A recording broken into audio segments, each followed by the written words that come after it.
وسلم أن يطلق النساء وأن يبدله أزواجا خيرا منهن. الآية هنا إيه بقى فضيلتك؟ نشرح أو نقول الآية. عسى ربه إن طلقكن أن يبدله أزواجا خيرا منكن فيهم 8 صفات. إيه ال8 صفات دول؟ أزواجا خيرا منكن، خيرا منهم، خيرا من دول. صفاتهم غيركم خالص كمان، مع ان الصفات دي موجوده فيكم، لكن صفاتهم هنا كمان افضل واقوى واحسن. ده تهديد ووعيد لزوجات الرسول صلى الله عليه وسلم.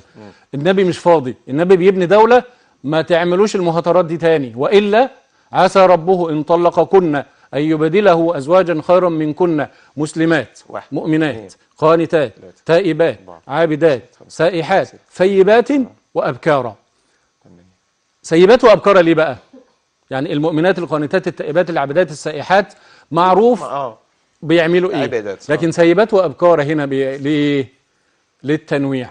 النفس البشريه تهوى التنويع، سواء المرأة الثيب أو المرأة البكر. الرجل ما بين هذين والمرأة ما بين هذين الأمرين. نعلم أن المرأة خلقت للرجل والرجل خلق للمرأة. سبحان الله، ده تحذير شديد جدا فضيلتك. ده تحذير، ده تحذير يعني وإلا زي كما يقال وإلا. نعم.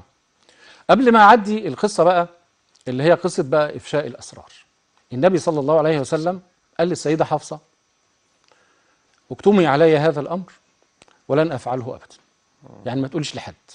وبعدين قال لها حاجة تانية، قال لها خلاص العمر بدأ ينتهي، واللي هيتولى الأمر بعدي سيدنا أبو بكر وسيدنا عمر، وما تقوليش الأمر ده لحد خالص. وسابها وخرج. السيدة حفصة طرقت الجدار على السيدة عائشة وأبلغتها بهذا الأمر. انظر ماذا فعل الله سبحانه وتعالى.